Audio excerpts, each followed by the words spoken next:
მოგესალმებით, თქვენ უყურებთ გადაცემა სცენას, მე მისი ავტორი ინგა ხალვაში ვარ. ჩვენ დღეს ვსტუმრობთ თბილისის ხელოვნების სასახლეს.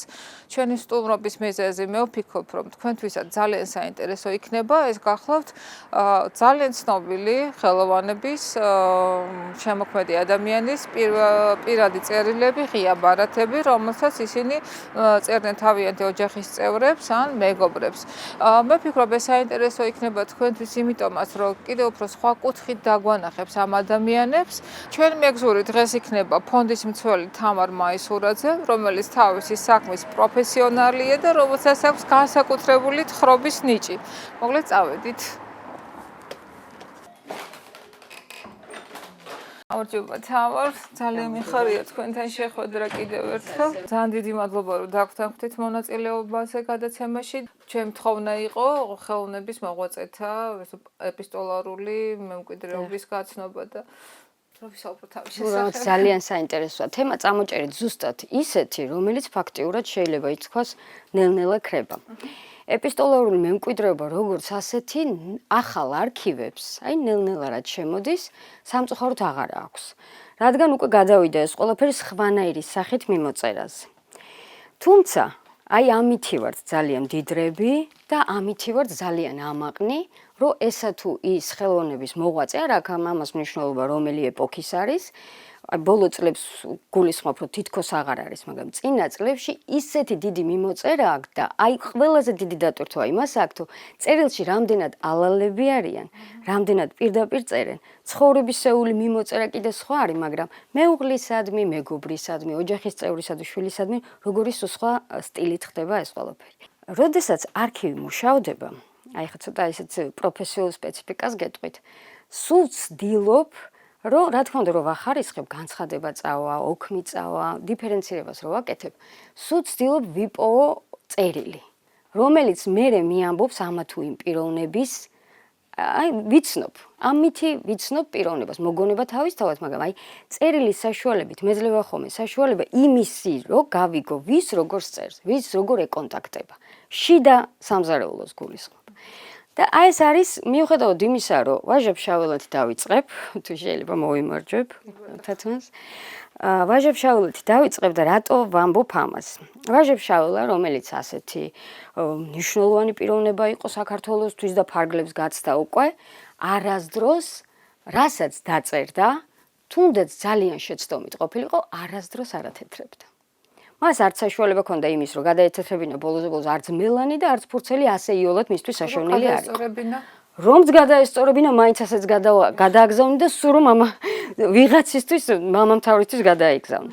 ეს არის ალექსი მესხიშვილის, უნდა ჩატარებულიყო ალექსი მესხიშვილის იუბილე, ქართველი ძველი მსახიობის და ვაჟა-ფშაველას მიმართეს. ეს არის 1913 წლით დათარიღებული წერილი. და ვაჟა-ფშაველას მიმართეს, რომ იგი გამოსულიყო სცენაზე და მისთვის სასურველი, რაც ის თავად არჩევდა და ლექსი წაეკითხა. და მან მისწერა ქართულ დრამატულ საზოგადოებას. დიდად გმადლობთ ყურადღებისთვის, ამიტომ გამცნობებთ. პატივცემულ მსახიობ ვლადიმერ ალექსი მესხიშვილის იუბილის დროს ლექსს წავიკითხავ. პატივისცემით ვაჟა-ფშაველა. შეხედავთ და მიხვდებით, რომ არც ისე სუფთათაა დაწერილი. ის ცნობილია იმით, რომ წერილს არასდროს არ ათეთრებდა. კოტე მესხი, რომელიც იყო, როგორც ჩანს, თავისის მეუღლის ძალიან მოყვარული.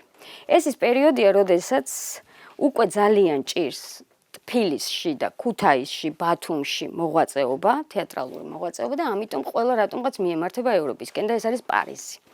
კოტე მესხიც არ იყო გამონაკლისი და ერთშვენიერ დღესაც გადაწყვიტა, რომ წასულიყო პარიზს და ასე წერს ნატო მესხს, ანუ თავის მეუღლეს. ვიმყოფები პარიზს, რათა გავეცნო აქაურ ხელოვნებას, თეატრალური ხელოვნება აუცილებლად ისე უნდა შევისწავლო, რომ ჩვენ საქართველოშიც დავაფუძნო. ძალიან განიცდის დაშორებას მეუღლესთან. მიმართვარი ჯერ ისეთი, რომ ჩემო სიცოცხლებ, ნატო, მესამე წერილს გწერ.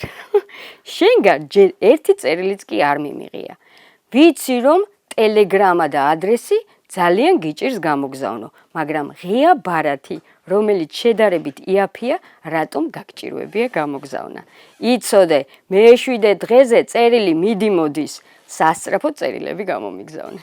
მეორე წერილი არის ისეთი, რომ გიგზავნი ასე, ამდენ რაღაცას, შენზე ვფიქრობ და შენ კიდე წერილს მიგვიანებ. როგორც ჩანს, მან ან წერილები იკარგებოდა. ეხლა მაგას ჩვენ ვეღარ გავსაჯავთ, მაგრამ ან თავის დროზე არ უგზავნდა. ნატო გენაცვალე. ძალიან გამახარა შენმა წერილმა, როგორც ჩანს მიიღო. წერილით სადაც წერ რომ წამლობა მოგიხდა. ისე გამიხარდა რომ წუხელის კინაღამ დავთვერი კიდევაც. მაგრამ რატომ არ სუქდები ეგ მაინც ვერ გავიგო. ეს არის ცოტა ქუთაისური მიდგომა, როგორც ჩანს. თუ გიყვარდე ნატო, ტანისამოსი, შლაპა, ერთი სიტყვით მითხარი რანაირები გინდა რომ ყველა ერთბაშად გამოგიგზავნო. ხო არ გონია აქაური ფრანკები იაფი მიჯდებოდეს. წუხს კიდე იმაზეც რომ ვერ უგზავნით ზუსტად იმას რაც მას ჭირდება, მაგრამ შეძლებს და გვარად მაინც ცდილობს რომ ჩააცვას, დაახუროს და არა ნაკლებად უნდა გამოიყურებოდე ისე როგორც ქუთაისში მოსიარულე ქალბატონებიო, ბანოვანებიო ასე წერ. ჩემი ცუცკურიკო. ასე მიმართავს. რატომ ტელეგრამა არ მომწერე? ანუ განცდა არის სულ იმის, რომ წერილი აგვიანებს. განცდა არის იმის, რომ არ აწერს. როგორც ეჭვიანობაც არის აქ ჩართული, აბა მაგის გარეშე როგორ იქნება და წერს. ტელეგრამა რატომ არ მომწერე? არ შემატყობინე როგორ ჩახვედი. ალბათ შაურის დახარჯვა დაგენანა. აი შეკუდიანო შენა. ხო, აი ასეთ წერილებს როცა ეხები და ამ ყველაფერს კითხულობ, არ არსებობს თვალწინ არ დაგიდგეს ეპოქა, მოღვაწე და კონტაქტი. რა თქმა უნდა, კოტემესხის წერილებია ისეთი რეჟისორებისადმი, მსახიობებისადმი თავის ეპოქას, სადაც ოფიციალურად ესეთი მოთხოვნები აქვს. შენ ამ დროს ჩამოხვალ, ითამაშებ, ამდენია შენზე მანეთი, ამდენ კაპიკს მიიღებ. აი განსხვავებებს გულისხმობ, რანაირად შეიძლება ადამიანი სუბუქდებოდეს მიმოწერის დროს. ამას აქ ძალიან დიდი დატვირთვა. ვერიკო ანჯაფარიძე, უდიდესი მსახიობი. სუბუქდება მიშამჭეურულთან მიმოწერაში. მეუღლესთან მიმოწერაში. ჩვეულებრივი ამბავია. ის ხო მეუღლეს წერს უბრალოდ. და ჩვენი ერთ დღესაც პირდაპირ ეუბნება, რომ დავიღალე შენს გარეშე და ძალიან გთხოვ, რომ იქნებ რამენაირად ჩამოხვიდეო. ანუ თავარი მაინც ის არის აქ, რომ სულ ცდილობს, რომ ოღონდ შენ იყავი მათ ჯანმრთელად, ოღონდ შენ იყავი მათ კარგად. ფილმები გადაიღე, გავიგე ორ სერიან ფილმს იღებამ. ჩვენ ხელს არ შეგიშლით, ჩვენ აქ ჯანმრთელად ვიყავით, ოღონდ შენ მეგულებოდე კარგად. ნუ თუ შენ შეძლებ, ნუ თუ ძალა შეგწევს იმისა, რომ ეს ყველაფერი გადაიღო. არ დაიღლები ჩემო საყვარელო მიშა. მიმართვები აქვს ისეთი, ვერც კი მიხვდებით, რომ შეიძლება ეს იყოს ვერიკო ანჯაფარიძე. აქვს, აი, იცით როგორი, აი, ძალიან შინაურული ენა. რა თქმა უნდა, რამდენიმე წერილია ვერიკო ანჯაფარიძეს, რომელიც მე მაქვს პირადად დახურული. ჩვენ მე არა, უბრალოდ დირექციამ ჩავთვალეთ, რომ ეს უნდა ყოფილიყო დახურული. განა იმიტომ, რომ რამეს ისეც წერს, რომ ძალიან ინტიმია. ან პიროვნება ყავს ისეთი ნახსენები, რომ ჯერჯერობით არ შეიძლება, რომ ფართო საზოგადოებისთვის ცნობილი იყოს. ერთ-ერთ წერილში წერს, რომ ჩვენი სოფიკუნა ძალიან კარგად არის. მშვენივრად გძნობს თავს, მაგრამ პერიოდულად ახსენდები და ხანდახან იქნებ ჩამოხვიდე ხოლმე და თუ შენ არ ჩამოხვალ, ჩვენ ჩამოვალთ და შენთან ვიქნები და აქაურობას პერიოდულად ჩვენ დავხედავთო. ეს ურთიერთობა, რომელიც წერილს ახასიათებს, წერილში დევს, წერილი გეუბნება იმ ადამიანის, აი ცოტა ესე კი ვამბობ სიმსუბუქე მეთქი, მაგრამ ალალობაც ეს არის.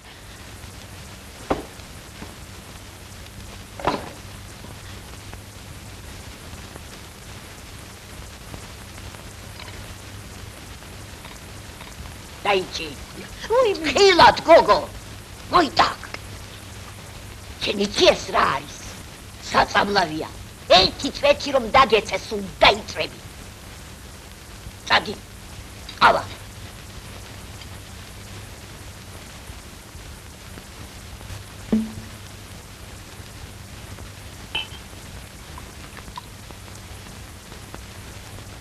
ამას აქვს ძალიან დიდი მნიშვნელობა, როცა მკვლევარი მოდის. მკვლევარი მეკითხება, იცით რა, არ მინდა ის დოკუმენტაცია, არ მინდა ის ოფიციალური რაღაც მიმოწერა, არ მინდა ბრძანებები, არ მინდა განცხადებები. თუ გაქვთ რამე, აი ეს ძარღვი, რომელიც ამა თუ იმ მსახიობს, ამა თუ იმ ხელოვნების მოღვაწეს დამანახებს. კარგია რომ მოინდომეთ. კარგია რომ პირადი წერილები მოინდომეთ.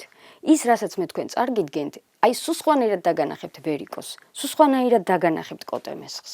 სამწუხაროა, რომ სანდრო ახმეტელის წერილები ჩვენამდე ძალიან ცოტა შემორჩა, ფაქტიურად არც არის და ეს პირადი წერილი კიდე, რა თქმა უნდა, რეპრესიამ იმსხვერპლა პიროვნებასთან ერთად. მაგრამ მისი ღია ბარათები, რომელსაც უგზავნის თავის მეუღლეს, პირველ მეუღლეს, ტასო როსტომაშვილს, ეს არის, ესე ვთქვათ, მოკითხვის ღია ბარათები და რატო? ამას დავარქვი მე, უბრალოდ მოკითხვის ღია ბარათები, იმიტომ რომ ღია ბარათში ბევრს ვერავინ ვერაფერს ვერ ბედავდა, იმიტომაც ქვია ღია, იაფი ჯდებოდა შედარებით გაგზავნა, ხშირ შემთხვევაში კონვერტის გარშეც იგზავნებოდა, თუმცა წერს, რომ ჩემო ტასიკო, შენი წერილი მივიღე, არა ღია ბარათი. და რატო? აქ იმასაც უთითებს მე, რომ წერილები გამოგიგზავნე ამასთან ერთად. ეს ღია ბარათი უბრალოდ ის ამბავი, რომ თქვენი ამბავი გამაგებინოთ. ჩემო ტასიკო, შენი წერილი მივიღე. რაღაცას იწერები, რომ ჩვენმა პატარა ბიჭმა შალიკომ ქუნთრუშა გადაიტანა. როგორ გაბედა მაგ პატარამ და როგორ გადაიტანა მაგ კატამ, ასეთი მძიმე დაავადებაო. ქუნთრუშა იმ პერიოდში ძალიან საშიშს წარმოადგენდა. მეორეა, რომ ჩავედით კოზლოვში და ძალიან კარგად ვართ. მესამეა, რომ ვაგონი კარგი გამოდგა და ბოლოში უწერს, წერილები რაც გამოგიგზავნე, გულდასმით წაიკითხე. ანუ ღია ბარათს ცოტა სხვადასტურთო ქონდა. მით უმეტეს როცა ახმეტელი წერდა წერილს, ის ყოველთვის ალბათ ცდილობდა, რომ ყველაფერი ცოტა უფრო მეტად გაფილტრული ყოფილიყო. თავისებურად, მაგრამ წერილებს კონვერტით ცალკე უგზავნის. ღია ბარათს კიდე სხვადასტურთო. ღია ბარათი, რომელიც შეიძლება და კონვერტის გარშე გაგზავნილი.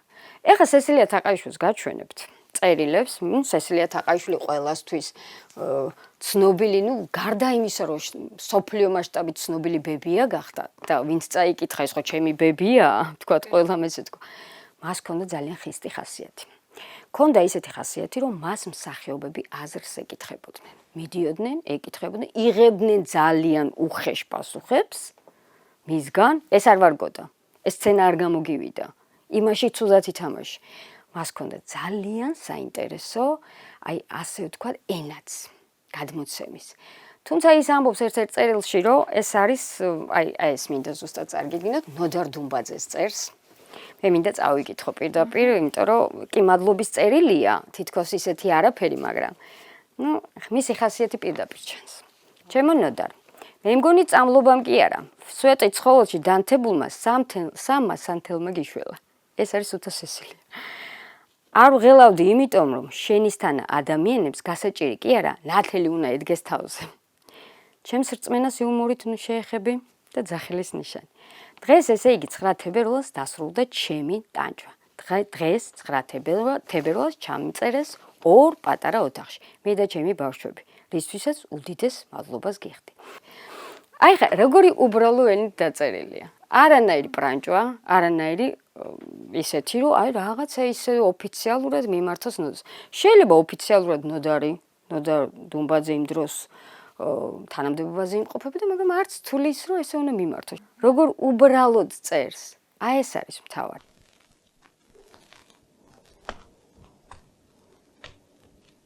არ არის ქალბატონო თამა. არ არის. არ არის. სოცო არა ხარ შენ? კი, ქალბატონო თამარი, როგორ ბრძანდებით? რაიმე მომკლა თავის ტკივილებმა. შპილკასაც ვერ ვიკეთებ. მართლა შენზე 7 მანეთია დარჩენილი. დეპონენტზე გადავიტანე. ლუბას მიაკითხე, ლუბას. დიდი მადლობა. მეორე არის უკვე ნათელა ურუშაძისადმი, ეს არის ძალიან ისეთი კაცრი წერილი, სადაც წერს, ესეც მინდა ჩაგიკითხოთ და განსხვავება მინდა მე უბრალოდ დაგანახოთ ამ წერილებსა და იმ წერილს შორის, რომელსაც მე წაგიკითხავთ. ჩემო ნათელა, რადგან დიდი განცდებით და შიშით ვცხოვრობ, ამას მე არავის ვახვევ თავზე. საერთოდ ეტყობა სრული ჭკუის ქალი არა ვარ. ამიტომ რომ არასდროს არ მიფიქრე ჩემს კარიერაზე.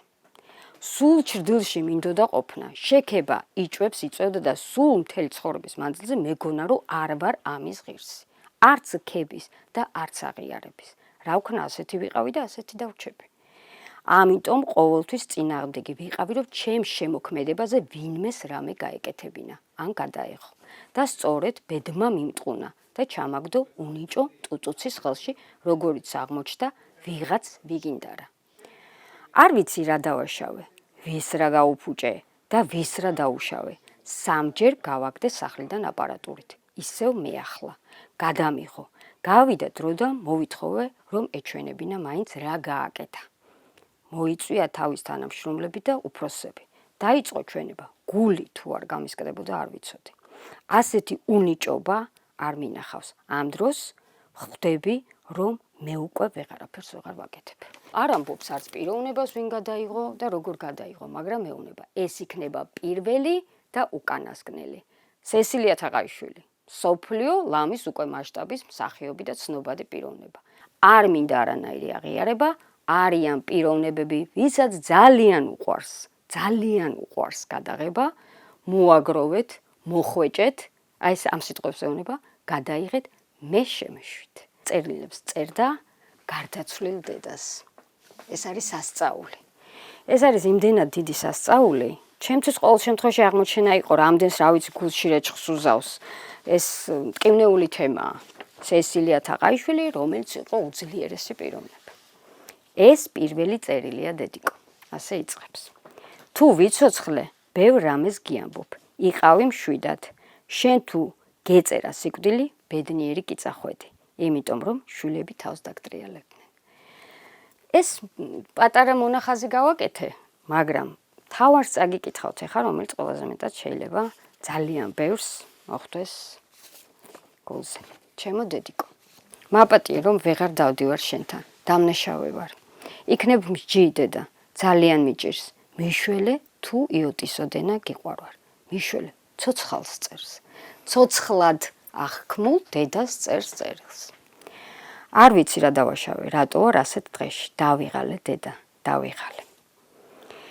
ვიცი მიგატოვე, არ გაქცე ყურადღებას, მაგრამ თვითონ ხომ ხვდები, მე თავად ავად ვარ.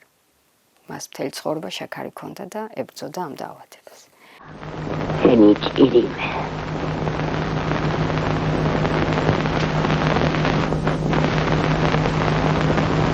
გადი, სული გალათა, დამტიე მარტო. გადი დედია. გადი.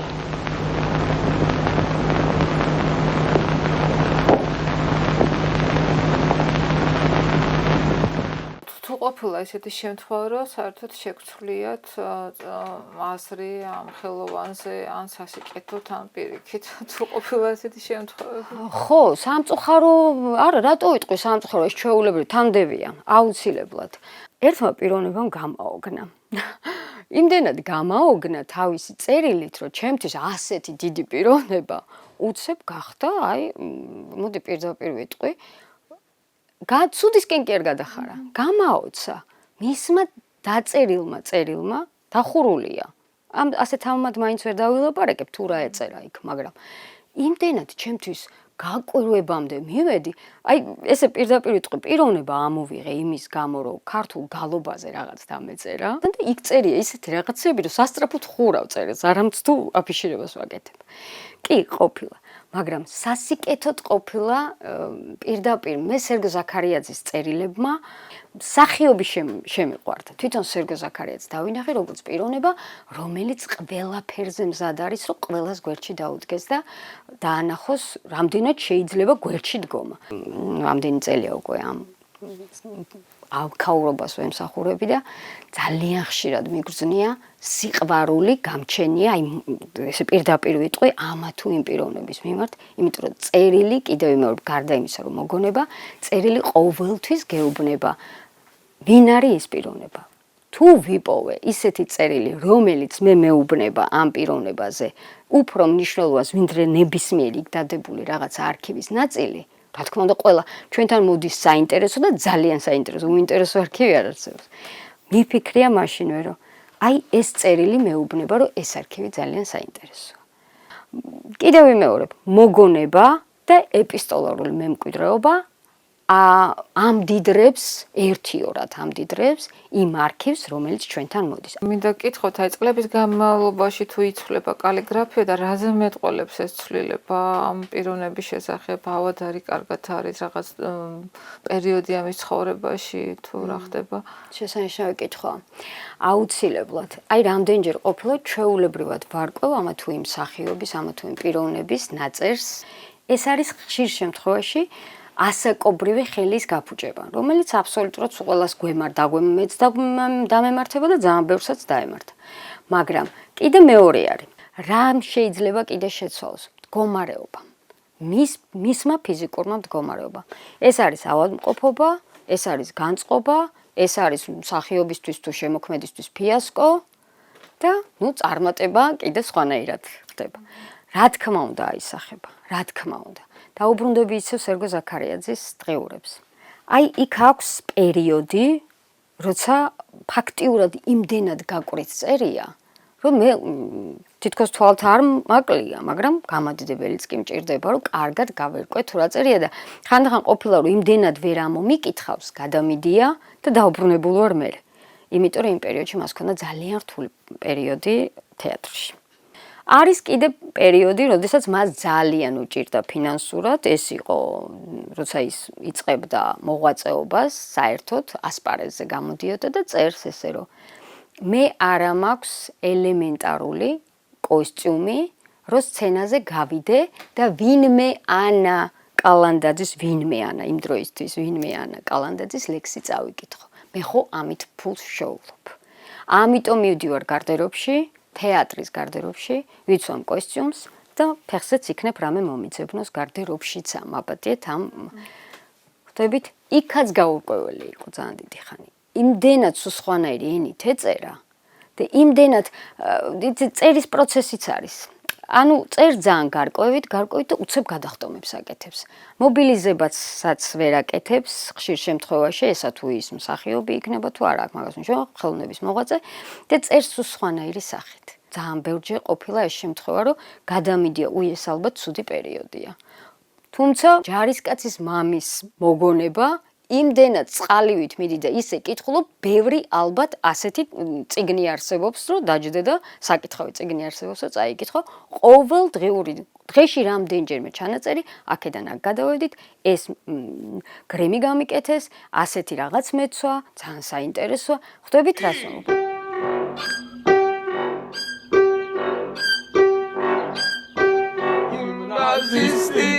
Gimnazistars lepitseba adzlebs itsvat Gimnazistars kresbavuri Gimnazistars niakuri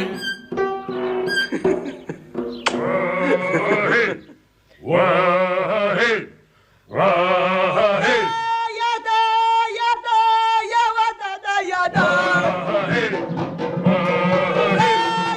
აი ვაჟებშაველა, რომელიც ფაქტიურად ძალიან ბევრი, ესე პირდაპირ თქვენ მოგაწოდოთ, ესევე ვერ წაიკითხავთ.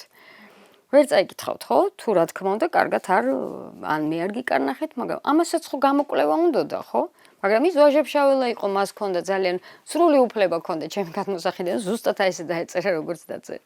განცდაც კიდე გიმეორებთ, რომ არა აქვს უდიდესი მნიშვნელობა აქვს. თუ რადევს აქ გულში და როგორ წერ, რას წერ, ვის წერ და რა თემა არის საერთოდ მნიშვნელოვანი. და ეპოქა, თუ მის ცხოვრებაში რა პერიოდი დგას. თამარა, თქვენ ახსენეთ, რომ დახურული წერილები და რა პრინციპით ხდება წერილი დახურული? იყო ესეთი შემთხვევა, როდესაც მე ერთ-ერთი პიროვნების არქივში, აი აქ ფონდში ვიჯექი, ვამუშავებდი და წავიკითხე ზუსტად ისეთი რაღაც. კიდევ ვიმეორებ, აქ არ არის უწმაწურობაზე, მოდი ესე ვიტყვი, ან რაღაცა ინტიმზე საუბარი. იყო პიროვნება ისეთი ნახსენები, რომელიც დღესდღეობითაც სავსებით შესაძლოა. ხა აღარ ვიცი ნამდვილად სიცოცხლეზე, მაგრამ მოდი რაჭულ სიტყვას ვიტყვი, მონაგარი ყავს. ამიტომ ჩვენ ვალდებულები ვართ დავიცვათ რაღაცნაირად თავი. ან ჩვენც დავიცვათ და ის პიროვნებაც ვისი წერილიც მოვიდა. მაგრამ ყველაფერი რაც იხურება, სულ ყოველთვის ვამბობ, რაღაცა დროის გასვლის მერე აუცილებლად იხსნება. სუდახურული არაფერი არ შეიძლება იყოს. ხურავს ან თვითონვე, ვისაც მოაქვს არქივი და გეუნება, მომაქვს, ოღონდ რაღაცა დროით ეს ამა და ამ მიზეზის და გამო უნდა იყოს დახურული. აი ხა კატალოგები რაც გამოდის, ჩვენი ხელნაწერთა საარქივო დოკუმენტთა ფონდის კატალოგები, აი ეს, ეხლა გამოდის მე-15 ტომი. განა იქ არ არის შესული. რამდენიმე წერილია ერთ-ერთი არქივის, სადაც რა თქმა უნდა, მიწერილი მაქვს, არ გაიცემა. თუმცა კატალოგში შეტანილია. რაღაცა დროის გასვლის მერე ის თავისი ქრონოლოგია ხო არ უნდა დაკარგოს არც თემატიკა. ამიტომ იმ არქივში შესულია. მაგრამ გვერდზე წერია არ გაიცემა. ის მკვლევარი წაიკითხავს და მიხვდება, რომ ის არ გაიცემა, მაგრამ რაღაცა დროის მერე, რა თქმა უნდა, კი მკითხავს რამდენი ხნით, მაგრამ მე ვეტყვი, რომ არ გაიცემა რაღაცა განკუთვნილი დროის შემდეგ ყველაფერი ცნობილი გახდება ყველასთვის. მე საერთოდ თანახმა ვარ და მომხრე ვარ იმის, რომ ყველასთვის გახსნილი იყოს, იმიტომ რომ როგორც კარგად ისე როგორც ცუდად ასევე კარგად დაგანახებს ესა თუ იმ პიროვნებას, ესა თუ ის წერილი, მოგონება და დოკუმენტი. თამარ, თქვენ ახსენეთ, რომ აი ზოგიერთი წერს იმიტომ, რომ თქვათ მე და თქვენ წლების შემდეგ წავიკითხოთ და რაღაცა აზრი შეგვექმნას მას. აი როგორ ატყობთ ამას? ო, რამა ძალიან ნათლად ჩანს ეს. მე ვახქმე ხო კალენდრული ჩანაწერი. ეს ჩემი გულისთვის მჭირდება იმისთვის, რომ ყოველდღიურ ჩანაწერს აკეთებს და არის მოგონებები, ანუ მემუარი, რომ წლების მერე დაჯდა და დაწერა. ხანდახან მიფიქრია ხოლმე, რომ აი წლების მერე დაჯდა და დაწერა ესა თუ ის მემუარი, ხო? მან ხო დაივიწყა. ფიასკო შეიძლება შეგნებულად დაივიწყა, მაგრამ შეუგნებლადაც ხო კარგიც დაივიწყა. ამიტომ აი სულ ფიქრობ ხოლმე, რომ ეს უკვე გაცხრილულია. მე ხო ვიცი იმ პერიოდში რა გასაჭირი ქონდა, მაგრამ არა, დაწერა ის, რაც მან ჩათვალა საჭიროდ, რაც მას არავნებდა. კიდევ ვიტყვი, რა ვიცი, აი ისევ სერგო ზაქარიაძის დღეორებზე მივიდივარ. სერგო ზაქარიაძის იმდენად კარგად უწერია, რომ მე ვიცი, რომ ის მას უნდოდა, რომ მე და თქვენ წაგვეკითხა. ამიტომაც გამოვიდა წიგნი. მაგრამ სესილია თაყაიშვილი მხოლოდ თავისთვის წერს. ფურცელს ანდობს მარტო თავის გულის ნადებს და არავის სხვას. ვინაა თამარ მაისურაძე, რატო უნდა წაეკითხა ეს? მაგრამ ჩვენამდე მოვიდა. მე შემაყვარა ის, რაც დაწერა. ის თვითონ პიროვნება, ხისტი ბუნების ქალბატონი მე შემოყვარა თავიდან ბოლომდე, აი მისმა როგორც მკაცრმა, ისე სუსტმა წერილებმა. არც კოტე მესხმა იცოდა, რომ ნატო მესხს რო წერს, თავის მე ცუცკური კაო, თამარ მაისურაძე დადგებოდა და ამაზე ისაუბრებდა, ხო? მაგრამ რატომაც არა? ამის დამალვაც კი, პრინციპიც კი არ მესმის დამალვის. ერთ-ერთი წერილია ძალიან უხეში ჩარევა წლების მერე, თორე ეს რა თქმა უნდა თავად კოტემეს ხე როგორ იზავდა, მან გადააგზავნა წერილი და წერ ძალიან ისეთ ბილად, მე პელჩატკებს სამწუხაროდ მაშინ რუსული გაჟონვა ძალიან იყო ამ ენის ის გეგონება თარგმანში გაპარული შეცდომაო, ხო, მაგრამ არა, ასე საუბრობდნენ, პელჩატკები გიყიდე, პლატოკები გიყიდე, ფრანგული ვუალი ჩვენთვის ჩამოდის, აბა შენჩი ჩემო ცუცკურიკა. და ბოლოში აბზაცია, კარგად ესე ფურცლის ბოლოში სერიოზული, გადახაზული. არ ვიცი ვინ მისცა ოდესღაც ვიღაცას ამის უფლება, რომ მსგავსი რაღაც გაეკეთებინა. არ იკითხება იქ რა წერია. ვიტანჯები, ვანათებ, რომ რამენაირად ამოვიკითხო. მაგრამ ვიღაცამ თავისუფლება მისცა წლების წინ, რომ ეს მოსული წერილების აიგ ნაწილი წაეშალა. მე დავხურავდი ამას უბრალოდ და ვიტყოდი, რომ არ გაიცემა. რა უფლება მაქვს რამე წავშალო, ხო ხვდებით რას ვამბობ? ვინიც ის იქ რა ეწერა. გამოდის თქვენ ძალიან ბევრი საიდუმლო იცით, ხო? ხო, ეხლა იმ დღეს ვამბობდით, ცოტა კი იუმორით ვამბობ ხოლმე, მაგრამ იმდენი რაღაცა მაქვს უკვე წაკითხული და იმდენი რაღაცა მაქვს უკვე ჩემში, ბუნებრივი ახლა ჩემში ხო არ ვხარშავ, არის გამოდის ახლა როგორ დაიტევ ადამიანი იმდენს, რომ ეს ფიჭირება არ გააკეთო, მაგრამ დახურული რაცა ამაზე ფიცდებ, რომ არავინ არაფერი არ იცის, მაგრამ აი ეს მომენტი, რომ მართლაც ძალიან ბევრი შიდა სამზარეულოს კითხვა მიწევს, ეს ფაქტია. იმდენად ენდობით, რომ სწორი ინფორმაცია არის, როგორ თავისი ნაწერი რო არ არსებობს ახლა იქ. იქნებ იტყუება, რა ვიცი. ხო, აი ნახეთ კიდევ ვიტყვი იმას, რომ შეიძლება დამიმალოს ფიასკო, მაგრამ წარმატებას მაინც მომაწვდის ინფორმაციად. ახლა მე მაგას ვეღარ გავწუდები იქამდე, რომ გავიგო სიმართლეა თუ არა, მაგრამ ჭორის დონეზე რაღაცა მოჭორილი, მოდი ესე ვთქვა, ჩვენამდე მოსული ძალიან ბევრი ინფორმაციაა და დამიმტკიცებია მაგ წერილით. დამიმტკიცებია მაგ მოგონებით. დამიმტკიცებია ამა თუ იმ მიმოწერით. აი რაც შეიძლება რომ სათუო იყოს, ის დამიმტკიცებია ნამდვილად. ყოფილა ესეთი შემთხვევა. მე მომწონს ეს არის დუღილი, აი ხანდახან მიფიქრია ხოლმე რომ არა მაგარი. ყოფილა ესეთი შემთხვევა რომ სამსახურში მიგეჩქარებათ იმის გამო რომ აი ესა და ესა გაქვთ გასაკეთებელი. ყოფილა, ჩემ ცხოვრებაში ყოფილა. მე ძალიან მომწონს. აი ყოფილა ისეთი მომენტი რომ აი ეხა ჩქარა წავიდე რომ ეს მოგონება ჩავამთავრო, ეს წერილები ჩავიკითხო ბოლომდე. არის რა თქმა უნდა არის და ეს ძალიან მომწონს. თქვენ დამპირდით მამულაშვილის ღია ბარათები და ეს არის ძალიან აი ესეთი ხო თითქოს ნაწერზე გვაქვს ხო თავიდან საუბარი და უცებ ხდება იკებანა. ძალიან კარგი ეს მიხეილ მამულაშვილი რომელიც იცით ხო ცნობილია რომ ცხეთაში სახლიც ყია, ბაღი გააშენა თავის დროზე.